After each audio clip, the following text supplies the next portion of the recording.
बिस्मिल्लाहिर्रहमानिर्रहीम। Dear students, अस्सलाम वालेकुम। PHY 404 मॉडर्न फिजिक्स 2 के सिलसिले में आज हमारा लेक्चर होगा स्टर्न एंड गेरलैक एक्सपेरिमेंट। स्टर्न एंड गेरलैक एक्सपेरिमेंट के अंदर स्पिन क्वांटाइजेशन ऑफ इलेक्ट्रॉन को साबित किया गया है। इन 1921 स्टर्न ने एज्यूम किया और ये प्रिडिक्ट किया कि we can find magnetic movement of an atom by passing it through in homogeneous magnetic field। यानी अगर हम किसी एटम को जिसका कोई मैग्नेटिक मूवमेंट है उसको इन होमोजेनियस मैग्नेटिक फील्ड में से पास करें तो वो अपने स्ट्रेट पाथ से डिफ्लेक्ट करेगा और उसकी डिफ्लेक्शन डायरेक्टली प्रोपोर्शनल होगी उसके मैग्नेटिक मूवमेंट के। तो इस तरीके से हम magnetic movement of that atom मालूम कर सकेंगे। उसके एक साल बाद गैरलैक के साथ स्टर्न ने एक्सपेरिमेंट परफॉर्म किया, जो परफॉर्म तो अपने उस 1921 वाले प्रेडिक्शन के लिए किया था कि हम मैग्नेटिक मूवमेंट मालूम कर सकते हैं किसी भी एटम का by passing through it through in homogeneous magnetic field. लेकिन इससे हमें बहुत सारे कुछ रिजल्ट्स ऐसे हासिल हुए जो एग्जिस्टिंग थ्योरीज को जस्टिफाई नहीं कर रहे थे, जिसमें स्पिन ऑफ एटम की एग्जिस्टेंस का जिसमें स्पिन ऑफ इलेक्ट्रॉन की एग्जिस्टेंस का लॉ भी शामिल था।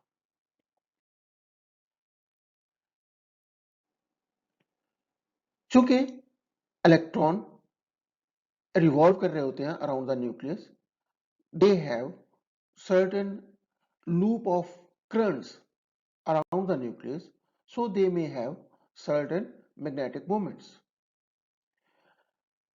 न्यूक्लियर एटम के अंदर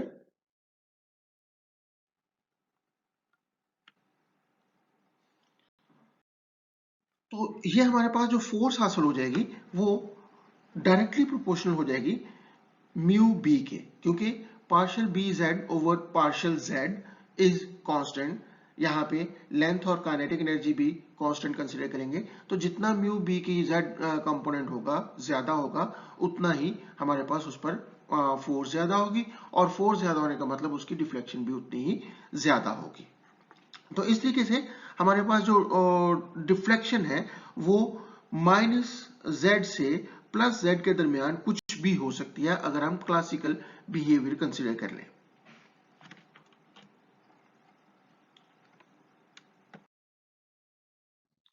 अब हम मान लें कि हमारे पास म्यू बी की orientation along in the X Z plane कुछ इस तरह है कि अगर फर्ज करें कि वो अलोंग जी एक्सिस है तो हमारे पास म्यू बी की मैक्सिमम वैल्यू होगी और उस वक्त लाजमी तौर पे डिफ्लेक्शन भी मैक्सिमम होगी। यानी कब कोई ऐसा एटम अगर पास करता है through the non uniform magnetic field तो उस सूरत में it will experience maximum deflection. लेकिन अगर फर्ज करें कि उसकी orientation making certain angle with the Z axis तो उसका जो z कंपोनेंट होगा वो डिक्रीज कर जाएगा।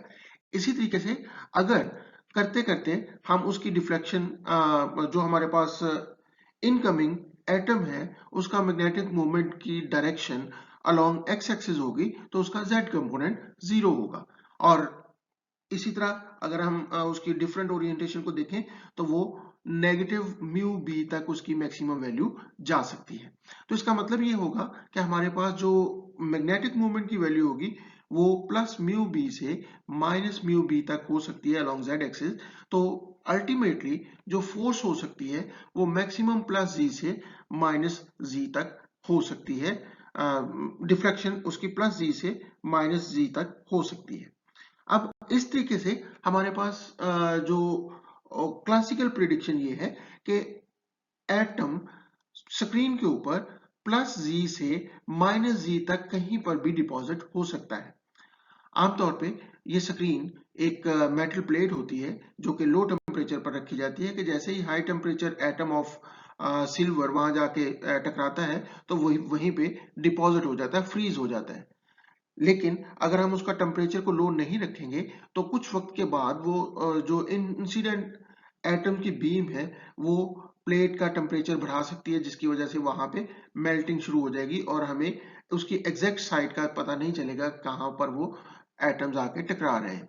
तो हमारे पास फोटोग्राफिक प्लेट अगर यूज हो रही है तो उस सूरत में भी वहां पर वो सर्टेन साइड्स के ऊपर डिपॉजिट हो रहे हैं। तो इसका मतलब ये है कि हमारे पास जो इसका क्लासिकल बिहेवियर है वो उसको कंट्राडिक्ट कर रहे हैं।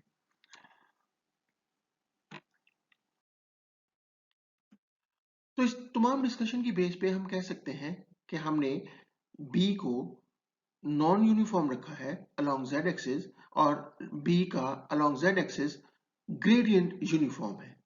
उसके बाद डिफ्लेक्शन डिपेंड करती है म्यू बी के ऊपर और classically the mu mu B की वैल्यू वेरी करती है कंटिन्यूसली और अल्टीमेटली हमारे पास जो डिफ्लेक्शन हो सकती है that may be from minus Z two plus Z. और अगर हम क्लासिकल एक्सपेक्टेशंस की बात करें तो हमारे पास जो रिजल्ट होना चाहिए वो कुछ इस तरह का होना चाहिए कि स्लिट इस तरीके से एक्सपैंड हो जाए जो हमारे पास स्क्रीन पर उसका इमेज नजर आए कि उसमें तमाम जगहों पे सिल्वर एटम डिपॉजिट हो रहे हो। यानी रैंडम ओरिएंटेशन की वजह से हमारे पास रैंडम डिपॉजिट होना चाहिए और maximum to plus G to minus G दरमियान में तमाम जगहों पे हर जगह पे सिल्वर एटम को पहुंचना चाहिए। लेकिन एक्सपेरिमेंटल रिजल्ट्स कुछ इस तरीके से हासिल हो रहे हैं जैसे कि हमने पहले बात की, सिर्फ दो हमारे पास लाइंस हासिल हो रही हैं या दो साइड्स हासिल हो रही हैं जहां पे उनका सिल्वर एटम का डिपॉजिट हो रहा है। इस सिनेरियो को समझने के लिए हम एक एनिमेशन का सहारा लेते हैं। फर्ज करें कि हमारे पास एक नॉन यूनिफॉर्म मैग्नेटिक फील्ड में से हम छोटे छोटे मैग्नेट्स को गुजारते हैं। ये मैग्नेट इतने स्मॉल है कि they are behaving like magnetic dipole. अब ये डायपोल जब पास करेंगे through the non uniform magnetic field, they will deflect according to the orientation of their magnetic dipole moment. अब इसमें अगर हम गौर करें कि मैग्नेट जब इस तरीके से पास कर रहा है कि उसका magnetic dipole along increasing magnetic field Orient कर रहा है, तो इसकी डिफ्लेक्शन मैक्सिमम हो रही है और वो अलोंग पॉजिटिव या डायरेक्शन हो रही है। लेकिन अगर ये मैग्नेटिक डायपोल प्रिपेंडिकुलर है to the magnetic field gradient, तो उस सूरत में उस पर कोई भी फोर्स एक्ट नहीं कर रही। जबकि अगर हम उसके ऑपोजिट डायरेक्शन में बात करें तो वो ऑपोजिट डायरेक्शन में डिफ्लेक्शन होती है। तो इसका मतलब ये हुआ कि क्लासिकली अगर हम देखें कि ओरिएंटेशन डिफरेंट डायरेक्शन में होने की वजह से हमारे पास जो मैग्नेटिक डायपोल की मोमेंट की वैल्यू है वो डिफरेंट होगी अलोंग दी जेड डायरेक्शन।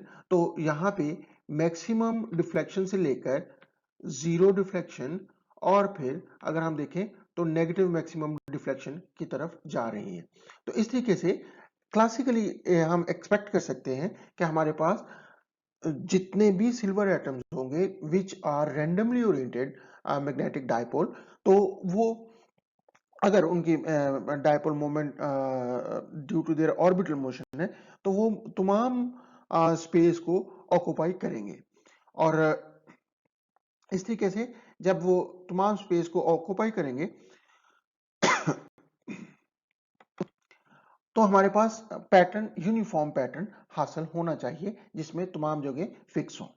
लेकिन अगर हम बात करें कि सिल्वर एटम एक्चुअली कैसे बिहेव करते हैं, तो जब वो पास करते हैं थ्रू द मैग्नेट तो वो दो साइड्स के ऊपर डिपॉजिट होना शुरू हो जाते हैं। अब ये एक पॉजिटिव पीक वाली साइड और एक नेगेटिव पीक वाली साइड कही जा सकती है।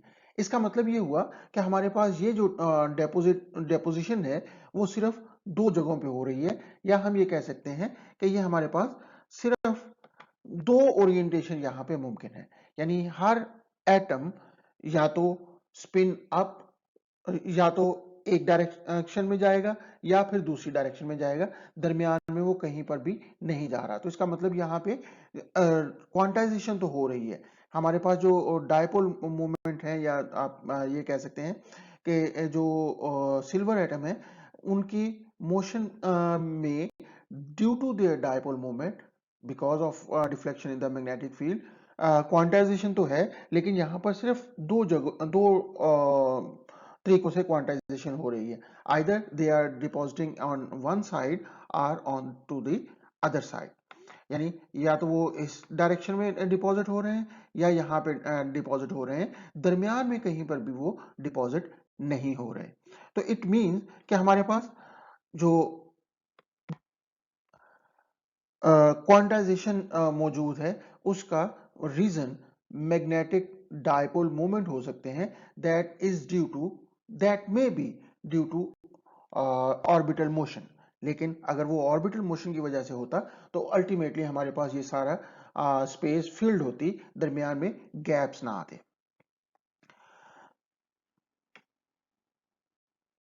यानी हम कह सकते हैं क्लासिकल एक्सपेक्टेशन ये है हमारे पास कि ये पॉजिटिव पीक से नेगेटिव पीक के दरमियान, कि यहां से लेकर यहां तक तमाम जगह फिल्ड होनी चाहिए थी with the silver atoms when passing through the non uniform magnetic field. लेकिन ऐसा नहीं हो रहा। जो सिल्वर एटम्स एक्यूमुलेट हो रहे हैं वो या तो इस साइड पर एक्यूमुलेट हो रहे हैं या इस साइड पर एक्यूमुलेट हो रहे हैं। यानी हमारे पास दो स्पेसिस ऐसी हैं जिसको हम क्वांटम मैकेनिकली आमतौर पे प्लस हाफ और माइनस हाफ की सूरत में स्टेट्स को रिप्रेजेंट करते हैं, जबकि स्क्रीन का जो दरमियानी हिस्सा है वो ब्लैंक है, यहां पर कोई भी सिल्वर एटम नहीं पहुंचा। ये हमारे पास एक्सपेरिमेंटल रिजल्ट्स है जो कि क्लासिकल रिजल्ट्स को कंट्राडिक्ट कर रहा है। आमतौर पर जब क्लासिकल थ्योरी और एक्सपेरिमेंटल रिजल्ट्स एक दूसरे के साथ जस्टिफाई नहीं कर रहे होते तो उस सूरत में हम क्वांटम मैकेनिकल इंटरप्रिटेशन का सहारा लेते हैं। लेकिन हम देखेंगे कि क्वांटम मैकेनिकल थ्योरी जो उस वक्त एग्जिस्टिंग थ्योरीज थी वो भी इस मामले में फेल हो जाती हैं जब हम कंसिडर करते हैं कि we have magnetic dipole moment due to orbital motion of the electron. अब यहाँ पे क्वांटम मैकेनिक्स ये प्रिडिक्ट करती है कि हमारे पास जो कलेक्शन ऑफ पॉइंट्स होने चाहिए, यानी जो हमारे पास साइट्स होनी चाहिए जिन पर मैग्नेटिक मोमेंट्स की वजह से, ऑर्बिटल मैग्नेटिक मोमेंट्स की वजह से डेपोजिशन होनी चाहिए, वो ऑड होनी चाहिए। उसकी बड़ी वजह सिंपल इतनी सी है कि हमारे पास जो मैग्नेटिक मोमेंट है वो डिपेंड करता है एम एल के ऊपर। और M L you know that it may have values from minus L to plus L. मिसाल के तौर पे अगर हमारे पास एल की वैल्यू 2 है तो उस सूरत में देयर मस्ट बी -2 -1 0 1 2, ये हमारे पास डिफरेंट एल की वैल्यूज हो सकती हैं। यानी हमारे पास 5 एम की वैल्यूज होनी चाहिए। इट मींस कि mu L also should have 5 values. तो अल्टीमेटली हमारे पास क्वांटाइजेशन तो होनी चाहिए लेकिन वो 5 जगहों पे हमारे पास डेपोजिशन होनी चाहिए। या अगर हम इस तरह समझ लें कि एल की वैल्यू 1 भी हो तो उसके बावजूद भी हमारे पास जो म्यू एल की वैल्यू होनी चाहिए due to variation in L, वो हमारे पास -1 0 1 कम से कम 3 जरूर होनी चाहिए। या फिर अगर हम एल की वैल्यू को 0 मान लें तो उस सूरत में हमारे पास एक क्वांटाइज्ड वैल्यू होनी चाहिए म्यू एल की, बिकॉज हमारे पास जो क्वांटाइजेशन हो सकती है एम एल की वो डिपेंड करेगी, सॉरी म्यू एल की वो डिपेंड करेगी एम एल के ऊपर। इट मीन्स कि we must have always odd number of collection points, यानी वो एक हो सकता है, 3 हो सकते हैं, 5 हो सकते हैं, 7 हो सकते हैं। लेकिन ऐसा नहीं है, हमारे पास जो आउटपुट हासिल हो रही है वो हमारे पास दो साइड्स की हो रही है जो कि इवन नंबर है। इसको क्वांटम मैकेनिकल इंटरप्रिटेशन के साथ भी जस्टिफाई नहीं करती कि अगर हम कंसिडर करें कि यहाँ पे magnetic dipole moment due to orbital motion of the electron है तो हम ये कह सकते हैं कि हमारे पास जो डिफरेंट साइड्स होनी चाहिए वो ऑड होनी चाहिए अगर ये ऑर्बिटल एंगुलर मोमेंटम की वजह से है। सिल्वर एटम को वेपराइज करने के लिए हमें हाई टेम्परेचर की जरूरत पेश आती है।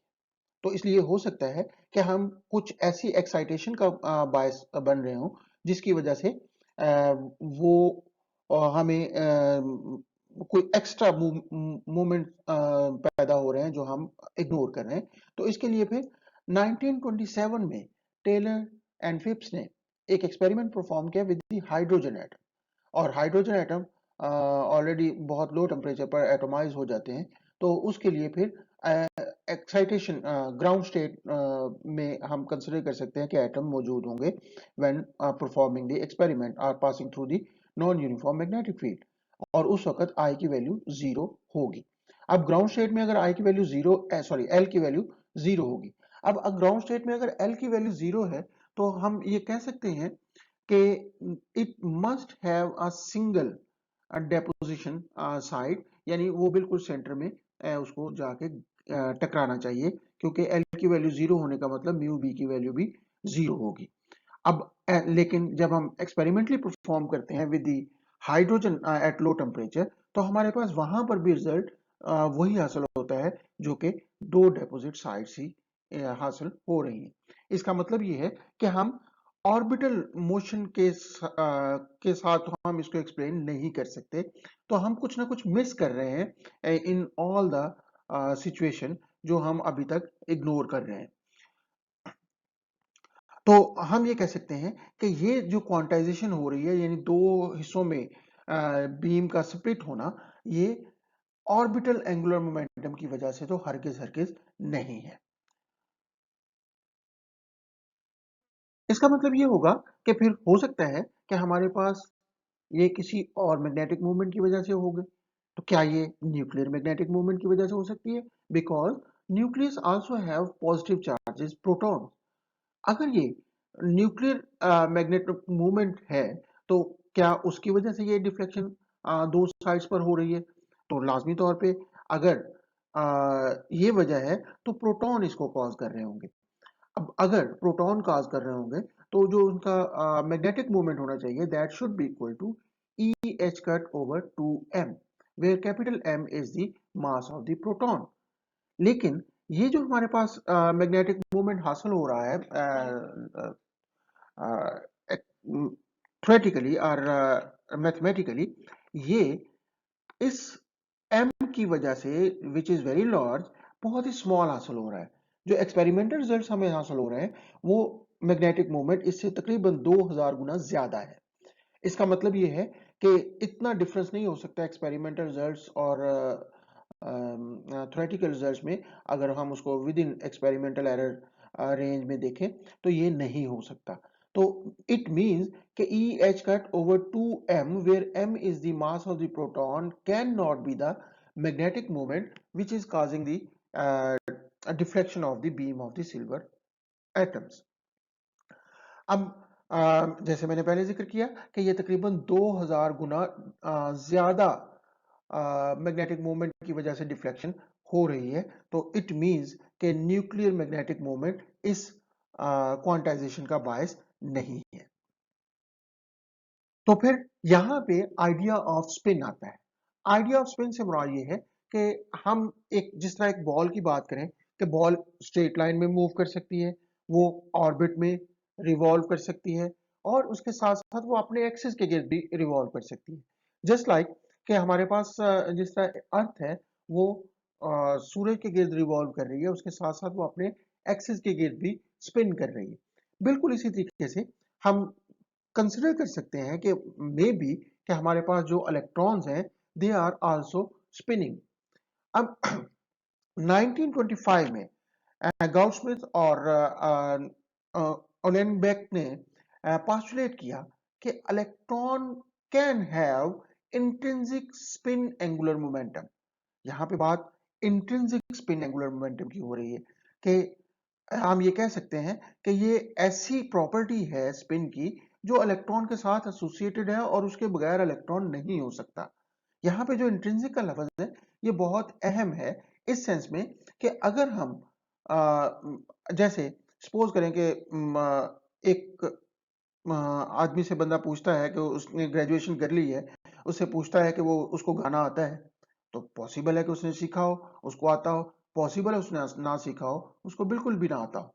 या कोई और ऐसी चीज जो वक्त के साथ हम सीख सकते हैं, पॉसिबल है कि वहां पे हो। मिसाल के तौर पे आप एक बॉल को स्पिन करें तो उसमें एंगुलर मोमेंटम होगा, अगर आप उसको स्पिन ना करें तो उसमें एंगुलर मोमेंटम नहीं होगा। एक पंखा है वो स्पिन कर रहा होगा तो उसमें एक सर्टेन एंगुलर मोमेंटम हो सकता है, स्पिन एंगुलर मोमेंटम हो सकता है, लेकिन रुका हुआ होने की सूरत में उसमें कोई स्पिन एंगुलर मोमेंटम नहीं होगा। तो इसका मतलब ये होगा कि हमारे पास ये उसकी इंट्रिंसिक प्रॉपर्टी नहीं है। लेकिन जैसे एक बच्चा है वो जब पैदा भी होता है तो उसको कम से कम और कुछ आता ना हो लेकिन रोना जरूर आता है। That can be called its intrinsic property.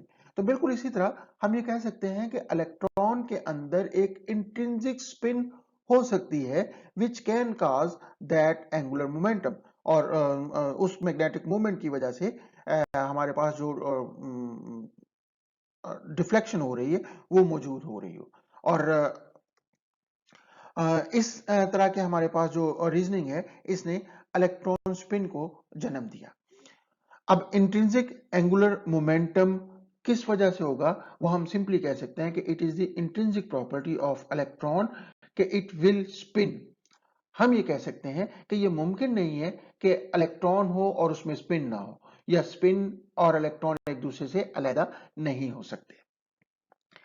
इसको फिर डिराक ने 1927 में जाके रिलेटिविस्टिक क्वांटम मैकेनिक्स की मदद से जस्टिफाई भी कर दिया था, क्योंकि गाउडस्मिथ और ओलेनबेक के पोस्टुलेट के ऊपर बहुत बड़े इतराजात ये थे कि अगर उसके अंदर स्पिनिंग है तो it should have angular velocity which is much much greater than the speed of light, जो हम क्लासिकल बिहेवियर से उसको प्रिडिक्ट कर सकते हैं। लेकिन अगर ऐसा नहीं हो रहा कि उसकी वेलोसिटी इतनी, एंगुलर वेलोसिटी इतनी ज्यादा नहीं है, तो इसका मतलब उसकी स्पिन नहीं होनी चाहिए। तो फिर डिराक ने कहा कि ये जरूरी नहीं होता कि हर सिचुएशन में हम हर तरह के फार्मूला को अप्लाई कर सकें। यानी MVR वाला फार्मूला हम इस सूरत में इस तरह अप्लाई नहीं कर सकते। हमें काइनेटिक एनर्जी या एनर्जी का जो फार्मूला होता है कि वो रिलेटिविस्टिक क्वांटम मैकेनिक्स से लेना पड़ेगा, और रिलेटिविस्टिक क्वांटम मैकेनिक्स के साथ जब हम उसको मैनिपुलेट करते हैं तो हम एक्सपेक्ट कर सकते हैं कि there can be spin of the electron. Idea of spin की इंट्रोडक्शन के बाद हमारे पास इसके जो फायदे हासिल हुए उसमें सबसे बड़ा फायदा यह हुआ कि हम फाइन स्पेक्ट्रम ऑफ एटम को एक्सप्लेन करने के काबिल हो गए। यानी जो हमारे पास एक्स्ट्रा लाइंस हासिल हो रही थी स्पेक्ट्रम ऑफ द एटम के अंदर, उनको हम स्पिन के आइडिया के साथ वेरी सक्सेसफुली एक्सप्लेन कर सकते हैं। इसके अलावा हमारे पास स्टार्क इफेक्ट और जीमैन इफेक्ट को भी हम काफी हद तक स्पिन के आइडिया के साथ एक्सप्लेन कर सकते हैं, जिससे हमें किसी भी जो लाइन के स्प्लिट होने की वजूहात में से एक वजह ये समझ आ जाती है। तो ये था हमारे पास स्टर्न एंड गेरलैक एक्सपेरिमेंट और उसकी आउटकम, जो कि परफॉर्म तो किसी और मकसद के लिए किया गया था, लेकिन ये स्पेस क्वांटाइजेशन ऑफ स्पिन को एक्सप्लेन करने में बहुत ज्यादा हेल्पफुल साबित हुआ, और उसकी मदद से फिर हम एटॉमिक स्ट्रक्चर को बेहतर तरीके से समझने के काबिल हुए। उम्मीद है कि आज का लेक्चर आप लोगों को समझ आ गया होगा। अगर किसी किस्म का भी कोई क्वेश्चन हो तो आप कमेंट बॉक्स में जाके कमेंट करके पूछ सकते हैं। मैं कोशिश करूंगा जितनी जल्दी मुमकिन हो आप लोगों को उसका आंसर कर सकूं। Thank you for watching. Good luck. Allah Hafiz.